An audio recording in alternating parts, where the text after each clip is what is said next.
Olá pessoal, com mais um vídeo para o canal, agora fazendo uma revisão para o concurso dos Correios de nível médio. Separei algumas questões de provas antigas do IBFC. E aqui eu selecionei questões apenas da temática do Código de Ética, que foram bem pouquinhas que eu encontrei. Em seguida de conhecimentos gerais e, por fim, informática. Então, a nossa primeira questão ela diz assim: nas relações com fornecedores, parceiros e outras instituições, o Código de Ética dos Correios prevê que seus empregados não devem. Se esse não devem é no sentido negativo, algo proibido, algo que está escrito no próprio código como abster-se. Então, ele é proibido de fazer tal coisa.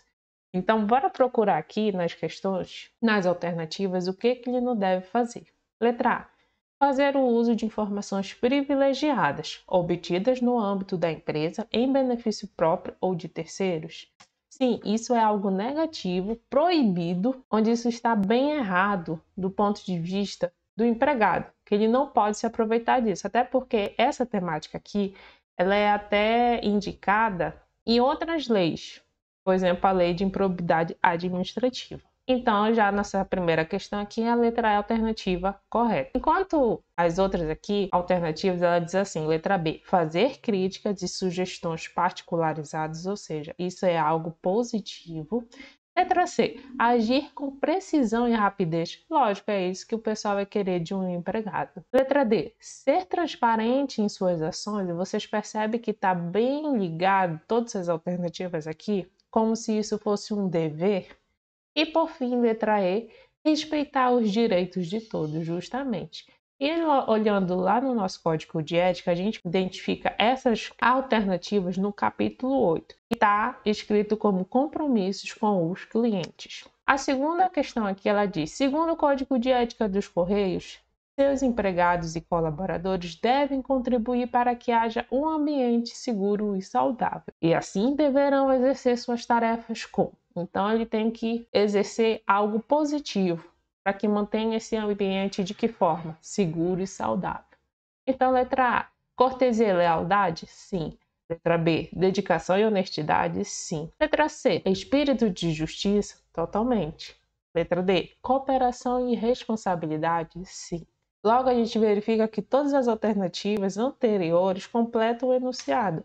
Então, com isso, a alternativa correta é a letra E. E uma parte que está escrito lá do Código de Ética é esse item aqui 16, que ele diz que deve ser cortês, leal, dedicado, honesto, cooperativo e responsável, respeitando as diferenças individuais de quem? De todos os clientes, ou usuários, ou colaboradores dos Correios, sem qualquer espécie de preconceito ou distinção.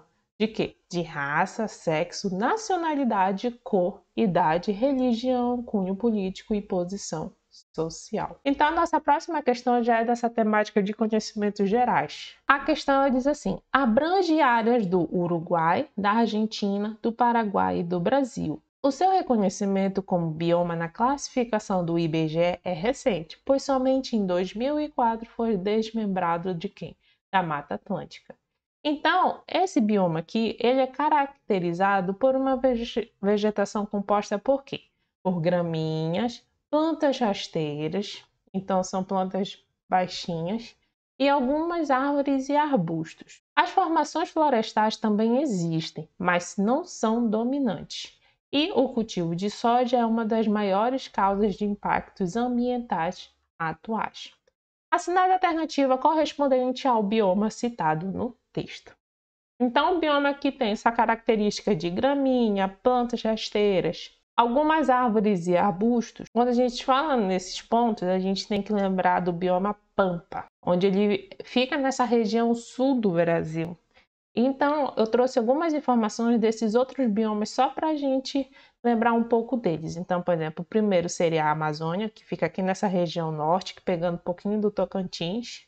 Opa, Tocantins é bem aqui. E a metade do Maranhão, onde na Amazônia o clima é caracterizado pelas elevadas temperaturas e pelas volumosas chuvas ao longo do ano. A vegetação é formada por várias espécies de árvores. O outro bioma aqui que a gente vai representar é dessa região azul aqui bem escura, que é aqui, o Cerrado. Então, o Cerrado aqui ele já é bem diferente da Amazônia, onde aqui já começa por duas estações bem definidas. Então, quais são essas duas estações? É uma mais úmida e a outra mais seca, ou seja, a chuva e a seca. Já a vegetação fortemente é influenciada pelo clima e é composta por árvores e arbusto que se distribui de forma espaçada no território local, que é o próprio cerrado. Um outro bioma que a gente tem que também saber é o clima do Pantanal. O Pantanal ele fica bem nessa pontinha aqui, olha só. Então, o clima do Pantanal ele é tipicamente tropical, com destaque para a forte ocorrência de precipitações na estação chuvosa. O regime de cheias influencia diretamente as espécies de fauna e flora do Pantanal. A vegetação desse bioma é muito biodiversa e apresenta uma mesclagem de espécies de vários portes. Então, a nossa próxima questão aqui, ele diz que desde o início da colonização, o território do Brasil já passou por diferentes divisões político-administrativas. No que se refere à atual divisão político-administrativa e regional do Brasil, assinale a alternativa correta. Letra A. O Brasil é dividido em 6 grandes regiões? Não, não são em 6, são o quê? São em 5 regiões. Letra B. O país é constituído por 28 estados? Não, são 26 estados mais o Distrito Federal. Letra C.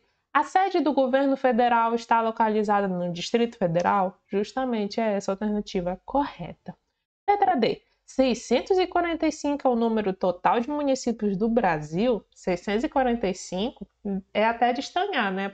E se isso for proporcionado ao tamanho do nosso país, a gente vê que tá algo estranho. Mas, de acordo com o IBGE, no Brasil tem em torno de 5.570 municípios no Brasil. E, por último, a letra E. Distrito é a localidade onde está sediada a prefeitura municipal? Não, é a própria prefeitura que é a localidade que está sediada esse tipo de prefeitura municipal. A próxima questão ela diz assim: em 2021, considera-se a linha de pobreza monetária proposta pelo Banco Mundial a proporção de pessoas pobres no Brasil, que era de quanto? De 18% entre brancos e praticamente o dobro entre os pretos. E entre os pardos, de 38%. Mais da metade, que é o quê? 53% dos trabalhadores do país em 2021 eram pretos e pardos. Então, ele está falando dos trabalhadores desse tipo de classificação.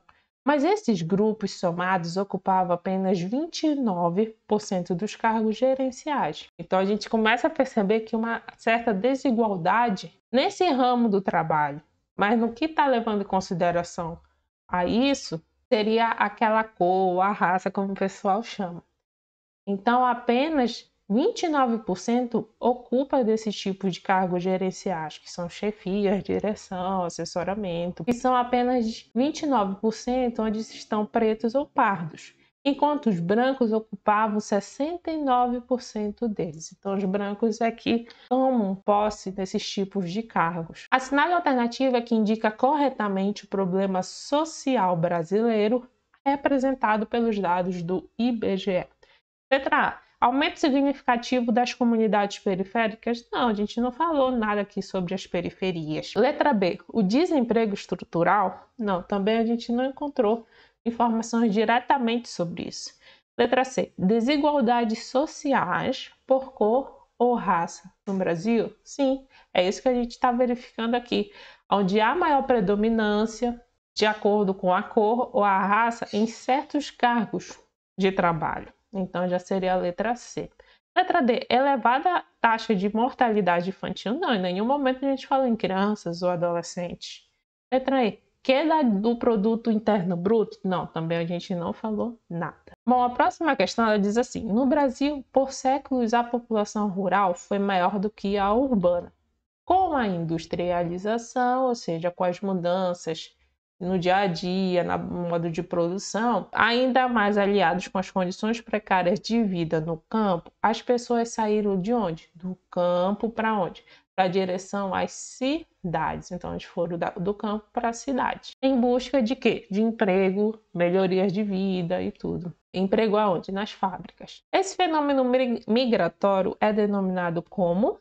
Letra A. Êxodo rural? Sim, é esse que é o nome identificado nesse tipo de fenômeno migratório, que é de onde? Onde a gente sai do campo para a cidade em busca de melhorar a vida. Então, a letra A já seria a alternativa correta. Letra B, Revolução Verde. O que seria essa Revolução Verde? A Revolução Verde se refere às inovações tecnológicas que transformaram o meio agrícola, já diz o nome, a Revolução Verde, e aumentaram assim a produção entre 1960 a 70. Com o aumento da produtividade, houve uma menor demanda por mão de obra e contribuiu para o êxodo rural. Letra C, migração pendular. Migração pendular já vem daquele termo pêndulo, onde ele o quê? Vai e vem, vai e vem, vai e vem. Ou seja, a migração pendular se refere ao deslocamento diário em que as pessoas fazem de sua cidade para outra cidade, seja para estudar ou trabalhar.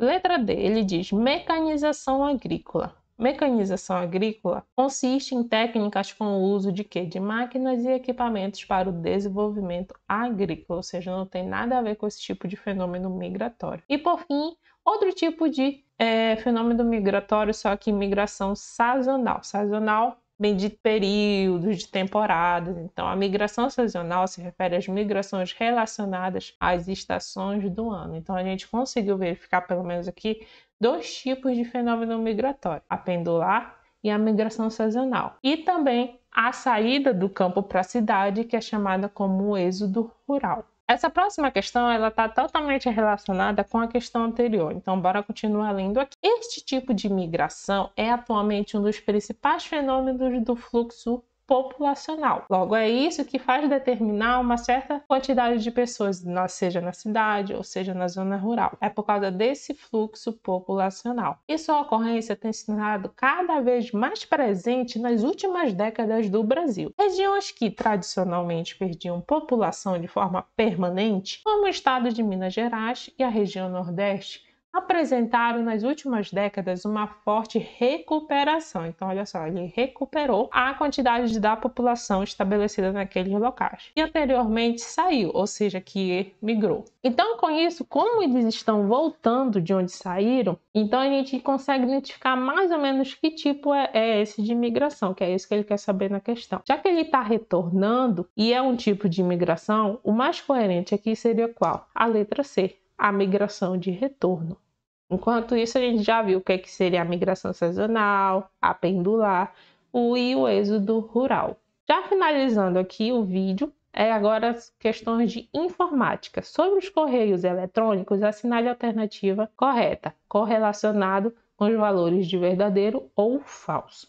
A primeira alternativa aqui, o protocolo FTP, que é o File Transfer Protocol, é comumente utilizado para receber e-mails em programas de clientes de e-mail. Quando a gente verifica sobre esse tipo de protocolo, a gente verifica assim que ele é para transferência de arquivos entre sistemas conectados a uma rede, que é de TCP/IP, que é um outro tipo de protocolo aqui, mas não está relacionado ao recebimento de e-mails. Mas para esse fim, utilizamos protocolos específicos como o POP3 ou IMAP. Então, com isso, a gente verifica aqui que essa primeira alternativa ela é falsa. Outra questão aqui, ele fala aqui que o termo inbox se refere à pasta de e-mails enviados? Não. Inbox quer dizer caixa de entrada. Então, é tudo aquilo que a gente recebe no nosso e-mail, seja e-mails novos, que é inbox. Enquanto os que são os e-mails enviados, no inglês ele pode ser chamado como sent intent ou sent mail. Então, com isso, a gente verifica que, mais uma vez, ela está falsa, essa alternativa aqui. E, por fim, o endereço do e-mail é composto pelo nome do usuário, certo? E, obrigatoriamente, por qualquer número? Não tem esse negócio de número. Tem e-mails que não tem número, ou apenas só o nome completo da pessoa. Então, mais uma vez, a gente verifica que está errado. Então, diante disso, a alternativa com a sequência correta é falso, falso e falso. Letra B. Mais uma questão aqui de informática que ele diz que são pequenos arquivos de texto armazenados no dispositivo do usuário, como, por exemplo, computador, tablet ou smartphone, durante a navegação na internet.